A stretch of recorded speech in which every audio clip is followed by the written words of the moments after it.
الحمد لله وكفى وسلام على عباده الذين اصطفى وصل وسلم وبارك على نبينا المصطفى وعلى آله وعلى أصحابه نجوم الهدى وقادة التقى. اللهم وفقنا لما تحب وترضى من القول والعمل، وجنبنا الفواحش والمعاصي والخطايا والزلل. اللهم آثرنا وأكثرنا وأصلح لنا شأننا كله، لا إله إلا أنت. أما بعد، أعوذ بالله من الشيطان الرجيم. بسم الله الرحمن الرحيم. ألف لام ميم. أحسب الناس أن يتركوا أن يقولوا آمنا وهم لا يفتنون. ولقد فتنا الذين من قبلهم فليعلمن الله الذين صدقوا وليعلمن الكاذبين. أم حسب الذين يعملون السيئات أن يسبقونا ساء ما يحكمون. صدق اللہ العظیم. معزز و محترم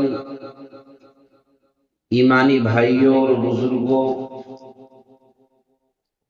رسول اللہ صلی اللہ علیہ وسلم نے ایک روایت میں ارشاد فرمایا، احب الاسماء الی اللہ تعالی عبد اللہ و عبد الرحمن. اللہ تعالیٰ کو ناموں میں سب سے زیادہ پسندیدہ نام عبداللہ اور عبد الرحمن ہے، اور وَأَصْدَقُ الْأَسْمَاءِ إِلَى اللَّهِ الْحَارِثُ وَالْحَمَّامُ. اور ناموں میں سب سے سچے نام، یعنی جس کا بھی رکھ دیا جائے تو بالکل پرفیکٹ بیٹھیں گے، وہ ہے حارث اور حمام. دو نام. حارث کے معنی ہے کھیتی کرنے والا، کاشتکار، کام کاج کرنے والا، کام دھندا سنبھالنے والا. اور ظاہر سی بات ہے، دنیا میں آنے کے بعد ہر انسان کو کچھ نہ کچھ کام تو رہتا ہی ہے.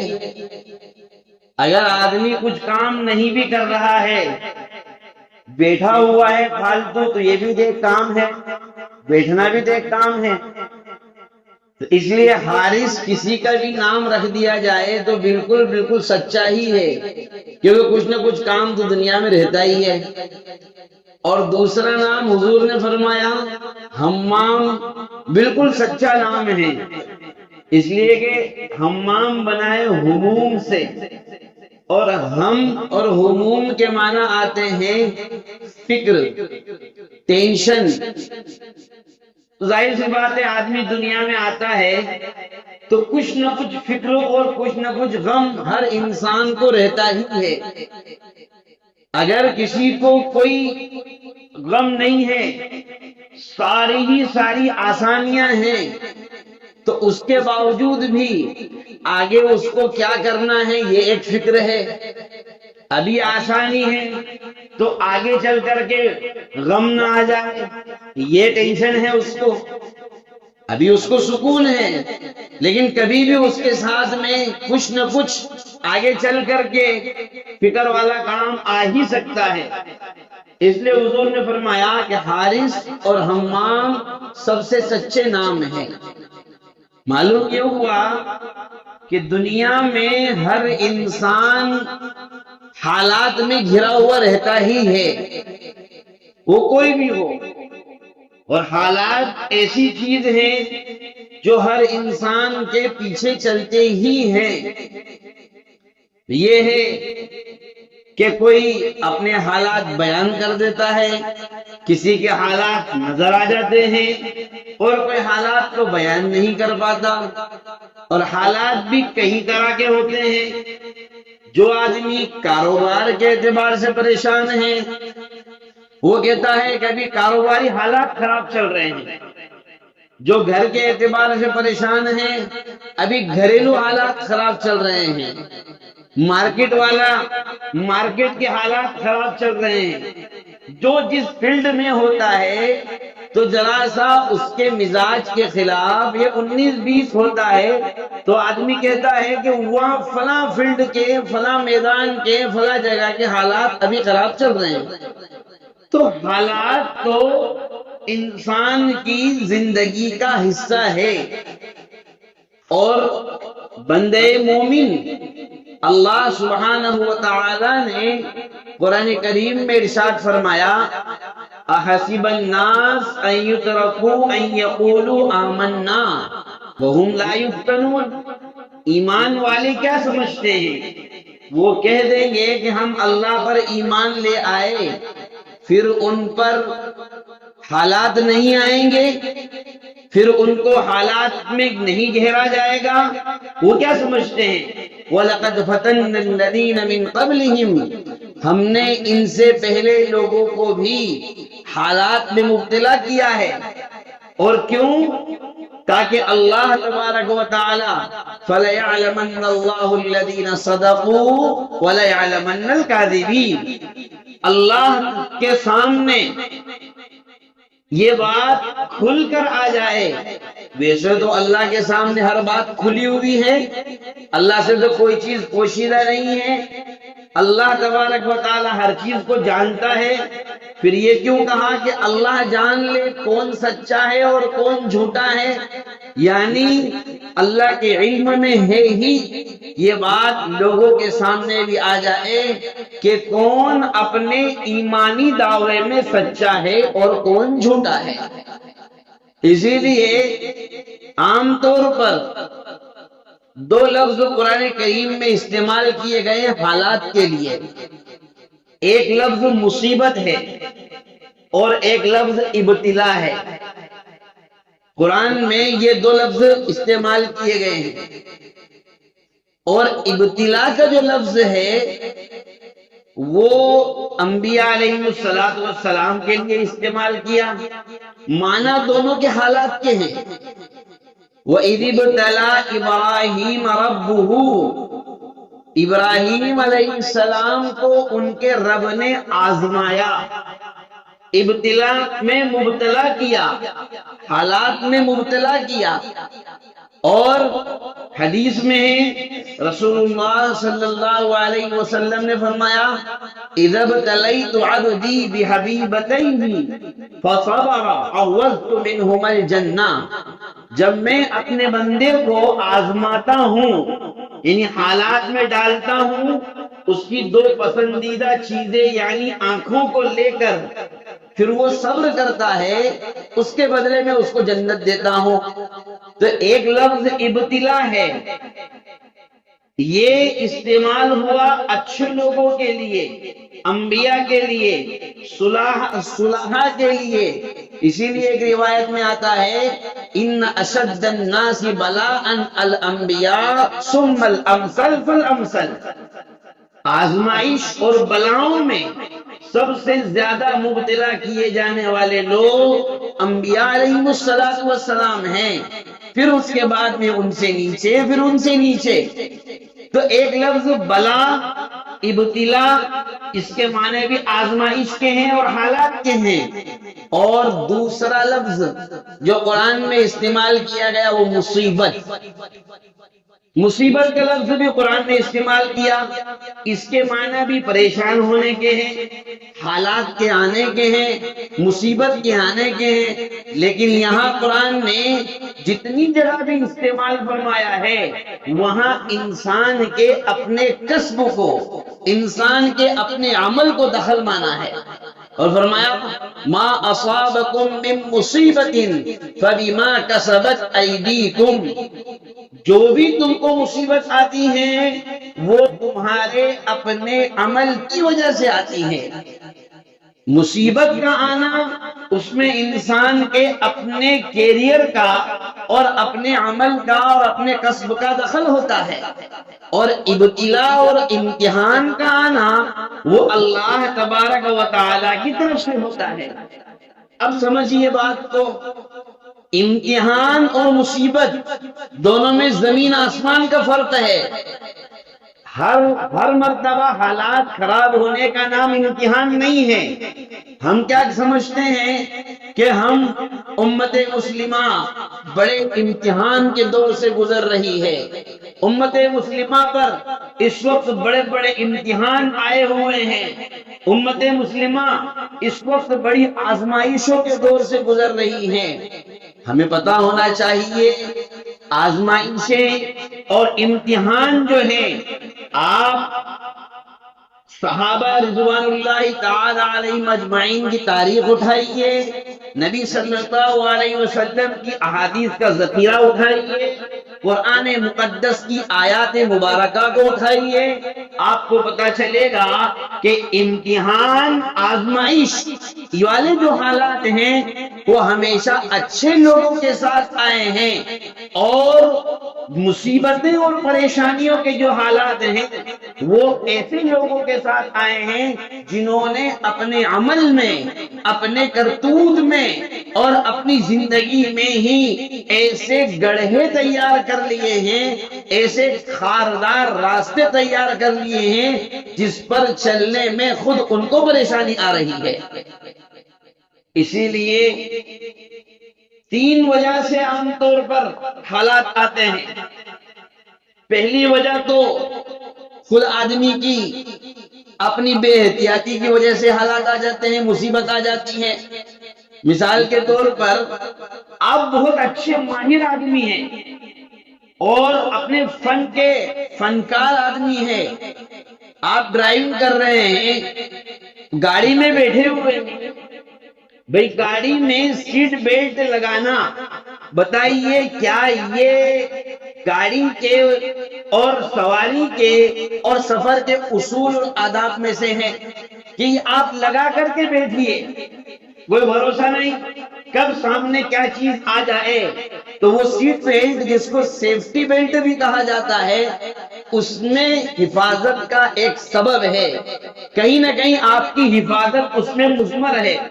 اسی لیے جن گاڑیوں میں ایئر بیگ ہوتا ہے وہ اسی وقت کھلے گا جب سیٹ بیلٹ لگا ہوا ہو۔ اگر سیٹ بیلٹ نہیں لگا ہوا ہے تو آپ بی ایم ڈبلیو میں بھی سفر کریں گے، فراری میں بھی سفر کریں گے تو بھی وہ اس میں کھلنا نہیں ہے۔ اگر ٹکر ہوگی تو سیٹ بیلٹ میں سینسر ہوتا ہے، وہ سینسر ہی باڈی کو ٹچ ہونے کے بعد میں اس کو کھولتا ہے۔ تو یہ ایک حفاظتی انتظام ہے۔ بسا اوقات ہماری بے احتیاطی کی وجہ سے ہماری کوئی غلطی نہیں ہے، ہم اپنی سائیڈ میں ہیں، اپنی اسپیڈ میں، اور اسپیڈ بھی نہیں چل رہے ہم، اور اسپیڈ بھی نہیں ہے، لیکن اچانک کوئی سامنے سے آ گیا تو اس کی آپ کی یہ بے احتیاطی کی وجہ سے اب نئی مصیبت کھڑی ہو گئی۔ اس کو کہتے ہیں مصیبت مول لینا۔ کہنا ہے کون سی مصیبت مول لے لی؟ یہ ہے مصیبت مول لینا، جو فری میں مول لے لی گئی ہے، کوئی چارج لگا نہیں ہے، الٹا اب چارج دینا ہے۔ تو ایک تو حالات کے مصیبت کے آنے کی وجہ یہ ہوتی ہے بے احتیاطی۔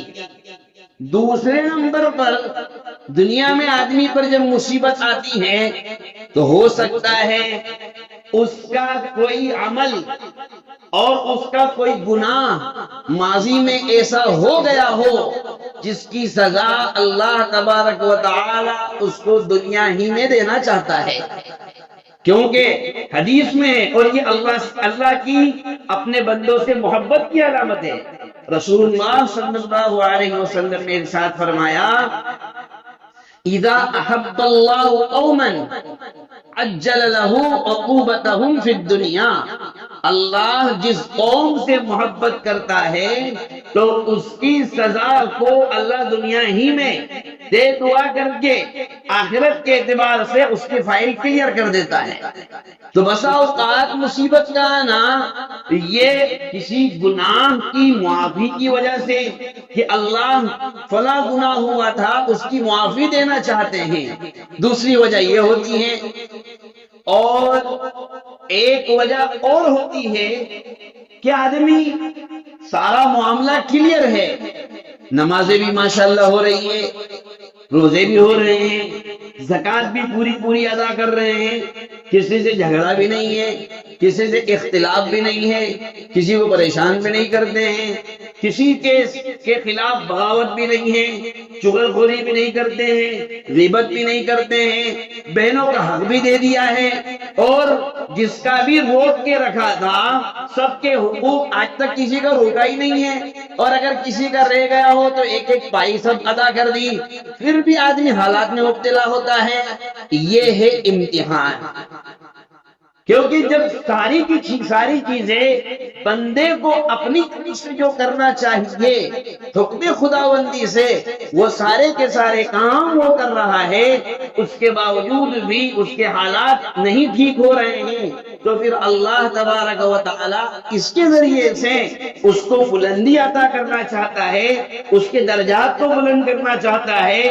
یہی وجہ ہے، ایک روایت میں ہے جناب رسول اللہ صلی اللہ علیہ وسلم نے ارشاد فرمایا کہ دنیا میں جن نیک بندوں کو جو حالات اور مصیبتیں پہنچی، آخرت میں جب ان کے اعمال ان کے ثواب کو وہ دیکھیں گے تو وہ تمنا کریں گے کاش کہ ہمیں پوری زندگی مصیبتوں میں ہی ڈالا جاتا، پوری زندگی کبھی بھی ہمارے سکون کے حالات ہوتے ہی نہ۔ وہ یہ تمنا کریں گے، کیوں؟ اس لیے کہ وہاں دیکھیں گے کہ جو ریٹ وہاں مل رہا ہے، بھئی جیسے اپنے یہاں ملے گا تو روپیوں میں ملے گا، پیسوں میں ملے گا، وہاں تو درہم دینار اور ڈالروں میں بات چلے گی، تو یہ اس چیز کا بہت فرق پڑتا ہے۔ تو رسول اللہ صلی اللہ علیہ وسلم نے فرمایا بندہ جب وہاں دیکھے گا تو تمنا کرے گا کہ دنیا کے حالات مجھ کے اوپر ہی، میرے اوپر ہی آ جاتے۔ معلوم یہ ہوا کہ جو حالات بندوں پر امتحان کے لیے آتے ہیں اس کی کیفیت الگ ہے، یہی وجہ ہے۔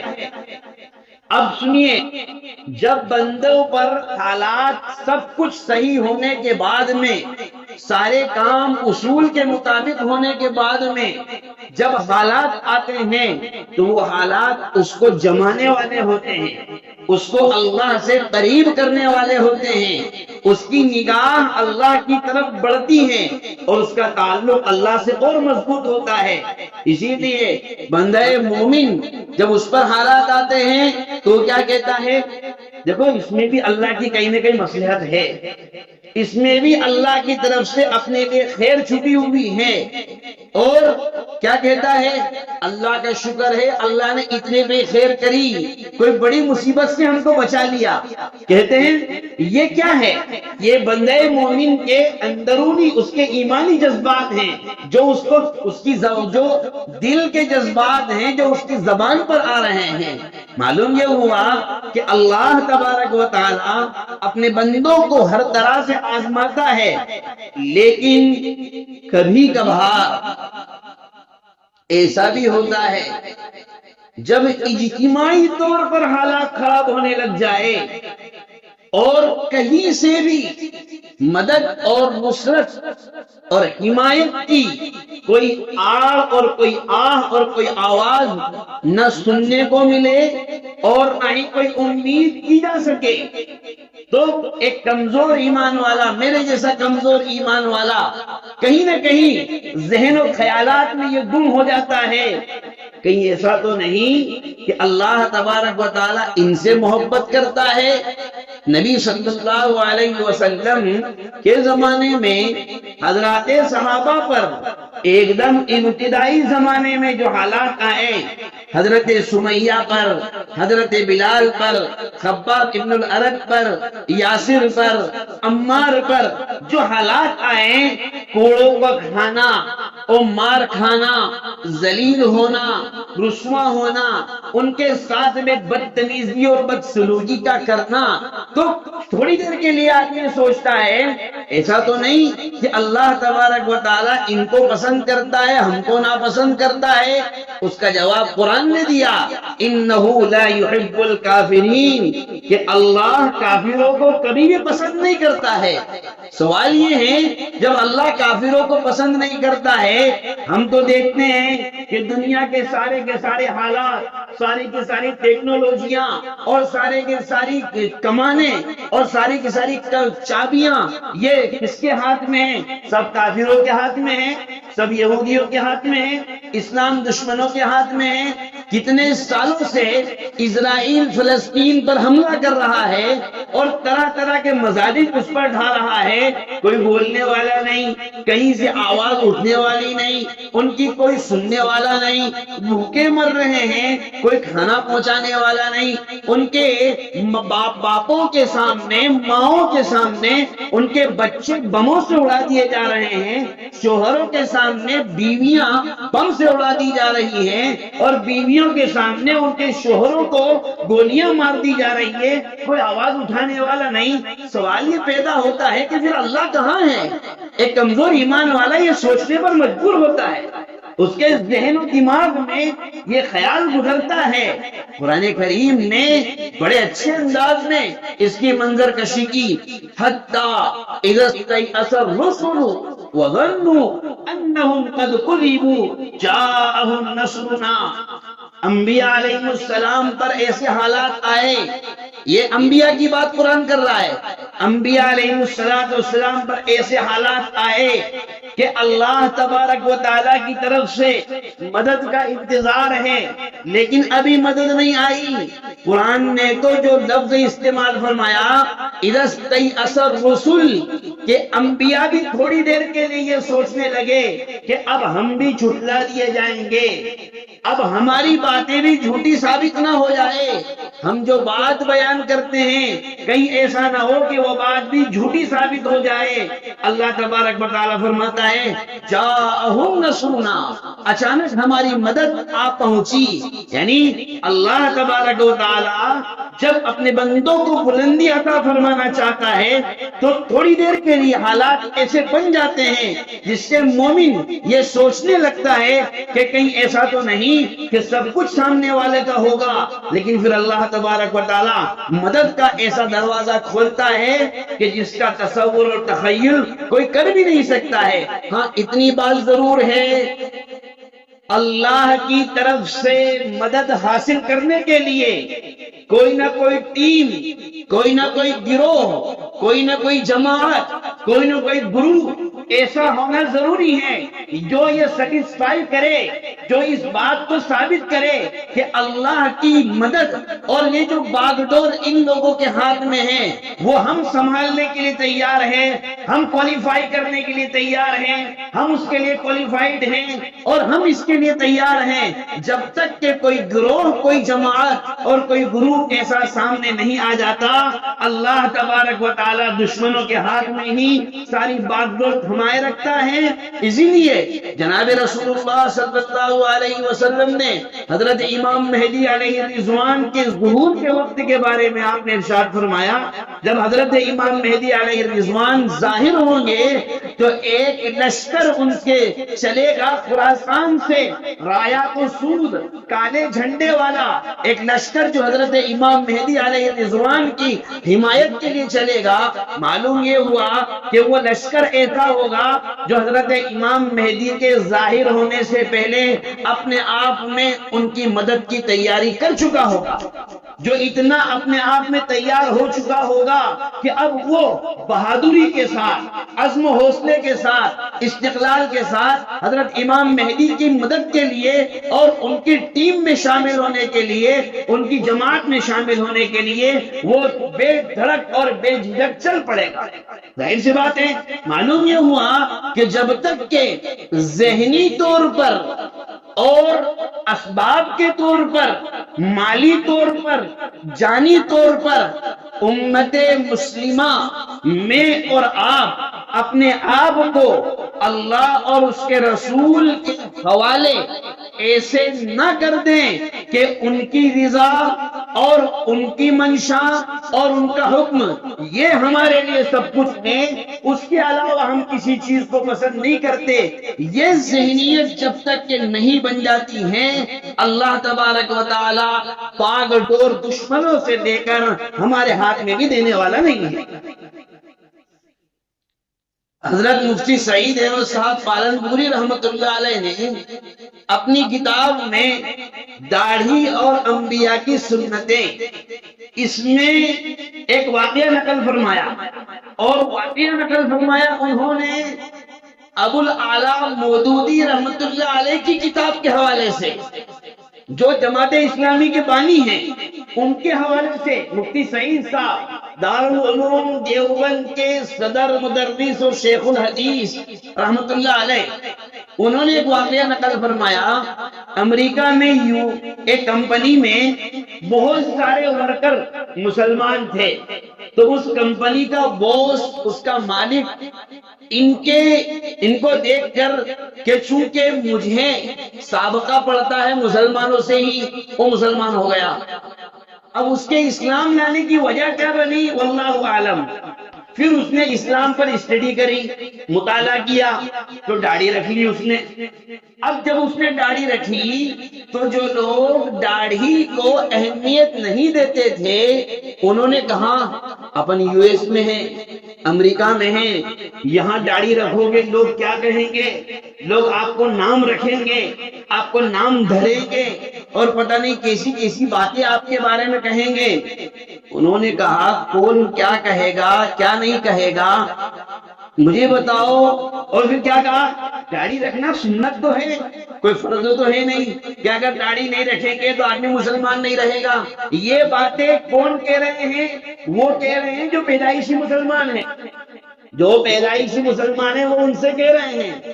تو انہوں نے کہا مجھے یہ بتائیے اسلام میں داڑھی ہے یا نہیں، فرض ہے، واجب ہے، سنت ہے، مستحب ہے، وہ بات نہیں کرتا ہوں میں، اسلام میں ہے یا نہیں۔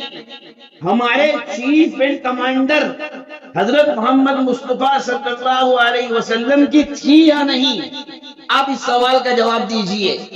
انہوں نے کہا بالکل تھی۔ جب حضور کی تھی تو کیسا مسلمان ہے جس کو اپنے نبی کا چہرہ پسند نہ ہو تو پھر وہ اپنے آپ کو مسلمان کہنے کا حق بھی نہیں رکھتا ہے۔ یہ بات کا مسئلہ ہے کہ وہ فرض ہے، واجب ہے، سنت ہے، حضور نے رکھی ہے، بس ہم کو رکھنا ہے، اسلام میں ہے ہم کو کرنا ہے۔ یہ جب جذبات ہوتے ہیں تو اللہ تبارک و تعالیٰ پھر ایمان کی کرنوں کو اور ایمان کی روشنیوں کو اجاگر کرتا ہے۔ اسی لیے ایک روایت میں ہے من عامل بما علم ورثه اللہ علم ما لم يعلم، جو شخص جس بات کو سنتا ہے، قرآن حدیث کی کوئی بات سنی اور سننے کے بعد جب اس پر عمل کرتا ہے، اللہ تبارک و تعالی اس پر علم کے ایسے دروازے کھول دیتے ہیں جس کو اس نے سوچا بھی نہیں ہوگا کہ مجھے اتنا علم آ جائے گا۔ یہ اللہ کی طرف سے دین ہوتی ہے۔ کیوں؟ اس لیے کہ اس نے جو کچھ بھی سنا یا جو کچھ بھی پڑھا اس پر وہ عمل کر رہا ہے۔ آپ کو معلوم ہوگا، آپ تو ماشاءاللہ مجھ سے زیادہ اس معاملے میں جانکار ہیں، جب جنگ عظیم چل رہی تھی، ایک طرف اتحاد کی فوجیں تھی اور دوسری طرف ہٹلر کی فوج، وہ اکیلا جو سب سے مقابلہ کر رہا تھا، تو اتحادی فوجیوں کے بہت سارے کمانڈروں کو قید کر کے لایا گیا۔ اب ظاہر سی بات ہے جب کمانڈر قید کر کے لائے جاتے ہیں تو ان کے ساتھ میں قیدیوں جیسا سلوک نہیں کیا جاتا ہے کہ ڈالو ان کو کوٹریوں میں۔ بھائی بڑے آدمی جب قید کر کے لائے جاتے ہیں تو یہ تو بڑی جیلوں کا بھی اصول ہے کہ ان کو وہاں بھی عزت دی جاتی ہے۔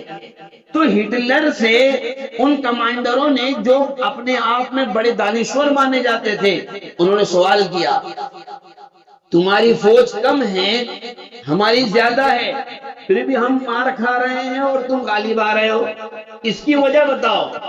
انہوں نے کہا سننا چاہتے ہو؟ کہا ہاں۔ انہوں نے کہا کہ میرے پاس جو آدمی تمہارے جو لوگ قید ہیں 100 آدمی اس میں سے بلاؤ۔ بلوایا گیا، ان کو باقاعدہ فوج کی جرکینیں اور جاکٹیں اور فوج کا لباس اور ان کا سوٹ پہنایا گیا۔ سامنے 150 میٹر کی دوری پر ایک بڑا گڑھا کھودا گیا اور کہا کہ تم اپنی کمانڈروں سے کہا اپنی اس فوج کو لے کر کے چلو۔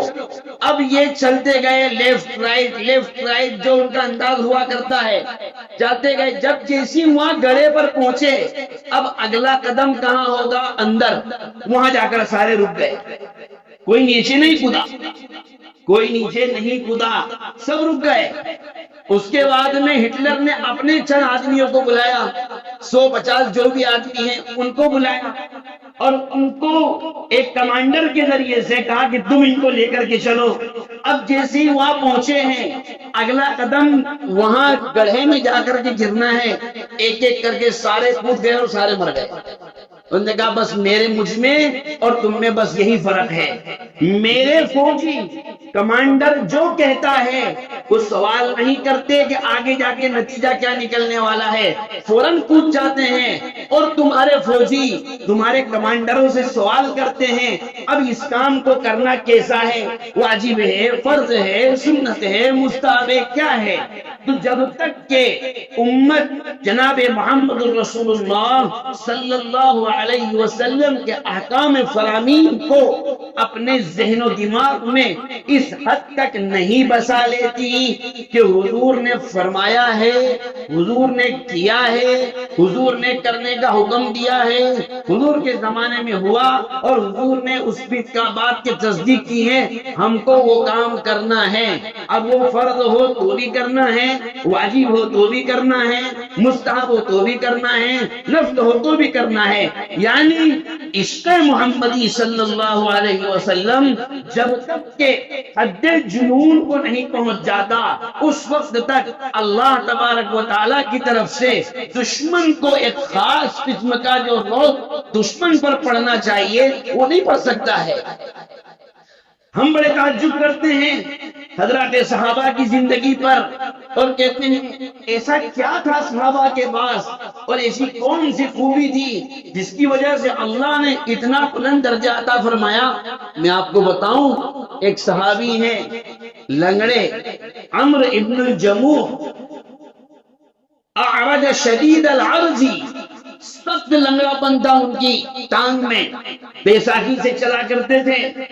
حضور کی خدمت میں آئے غزوہ احد کے موقع پر، یا رسول اللہ اب مجھے بھی موقع دیجئے، میں بھی چلنا چاہتا ہوں۔ آپ نے فرمایا نہیں بھائی، تم وکلانگ گروپ کے آدمی ہو، تمہارے بس کی نہیں ہے، تم نہیں کر پاؤ گے۔ ان کے بیٹے آئے، 4 بیٹے تھے ان کے، اور چاروں حضور کے ساتھ میں جہاد کیا کرتے تھے۔ ہمارے یہاں 3 دن مشکل ہو جاتے ہیں، معاف کرنا، جبکہ اگر زندہ رہے تو واپسی یقینی ہے۔ 40 دن میں اگر چلے میں گئے، اگر زندہ رہے تو 40 دن کے بعد بیوی بچوں کی زیارت یقینی ہے۔ 4 مہینے جانے والا 4 مہینے کے بعد بیوی بچوں کی زیارت یقینی ہے۔ بھئی مر گئے تو اس کا کوئی علاج نہیں ہے، وہ تو شہادت کی موت ہے، لیکن اگر زندہ رہے تو آنا ہی ہے نا، 3 دن کے بعد، 40 دن کے بعد، 4 مہینے کے بعد۔ تو اس میں ہمارے حالات اتنے خراب ہو جاتے ہیں، دکان پہ بیٹھنے والا کوئی نہیں ہے، یہاں سنبھالنے والا کوئی نہیں ہے۔ دیکھو جو معذور مجبور ہیں ان کی بات ہم نہیں کریں گے، لیکن جن کے حالات ہر اعتبار سے سازگار ہے، پھر بھی چھوٹی چھوٹی باتوں پر بہانے ڈھونڈ لینا، یہ بات ذرا محل نظر ہے، غور کرنے والی بات ہے۔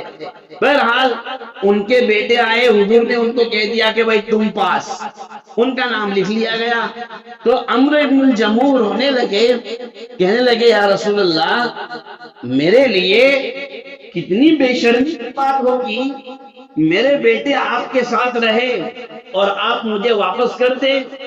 یا رسول اللہ میں چاہتا ہوں کہ دشمنوں سے لڑوں اور اپنی لنگڑی اور ٹوٹی ہوئی ٹانگ کے ساتھ جنت پہ جاؤں۔ ان جذبات کو دیکھ کر حضور علیہ السلام نے کہا چلو بھائی ٹھیک ہے، ان کا بھی نام لکھو۔ ان کا بھی نام لکھ لیا گیا، لڑے، شہید ہو گئے۔ حضور صلی اللہ علیہ وسلم نے فرمایا میں نے دیکھا کہ وہ اپنے لنگڑے پیر سے جنت میں چل رہا ہے۔ لنگڑے پیر سے مراد یہ ہے کہ جو دنیا میں اس کی حالت تھی اسی حالت میں وہ اللہ تعالیٰ نے اس کو قبول فرما لیا۔ جب ان کی لاش کو اٹھا کر کے حضور نے فرمایا مدینہ لے کر کے چلنا ہے، وہیں پر دفن کریں گے، لے کر کے اونٹ پر رکھا گیا۔ جب مدینہ کی طرف اس کا رخ کرتے ہیں تو وہ اونٹ جانے کے لیے تیار ہی نہیں، آگے بڑھنے کے لیے تیار نہیں۔ حضور نے فرمایا تھوڑا سا اس کا ریورس گیئر لگاؤ، اس کو پلٹا کے دیکھو۔ تو جب اس کو ایسا ہوتا ہے نا بھئی کوئی چیز چالو نہیں ہو رہی ہے، بٹن چالو ہونے کے باوجود بھی کرنٹ نہیں آ رہا ہے، تو کیا کہتے ہیں پن پلٹا کے لگاؤ. تو حضور نے فرمایا ذرا ایک چیک اپ یہ کرو. تو ان کو جب پلٹایا اور احد کی طرف اس کا رخ کیا گیا تو وہ اونٹنی چلنے لگی، وہ اونٹ چلنے لگا. حضور علیہ السلام نے ان کے گھر والوں سے پوچھوایا کہ آخر یہ آدمی کیا گھر سے کیا سوچ کر کے نکلا تھا. ان کی اہلیہ نے بتایا رسول اللہ وہ گھر سے یہ کہہ کر کے نکلے تھے اور یہ دعا کر کے نکلے تھے اللہم لا تردنی ابدا الی بیتی، اے اللہ میں آپ کا نام لے کر کے حضور محمد مصطفیٰ صلی اللہ علیہ وسلم کے لیے اپنی جان کا نذرانہ لے کر کے جا رہا ہوں، اب مجھے اپنے گھر واپس مت لوٹانا. حضور نے فرمایا اللہ نے اس کی وہ دعا قبول کر لی اور فرمایا اب یہیں اس کو دفن کرو. تو جب یہ جب جذبات ہوتے ہیں تو پھر اللہ تبارک و تعالی مصیبتوں اور آفتوں کے بادل چھانٹتے ہیں. اللہ تبارک و تعالی سے دعا فرمائیں اللہ ہم سب کو صحیح سمجھتا فرمائیں، اللہ ہم سب کی اصلاح فرمائیں، سچی پکی محبتیں نصیب فرمائیں، دین پر استقامت نصیب فرمائیں، دین پر چلنا ہمارے لیے آسان فرمائیں. وما توفیق الا باللہ.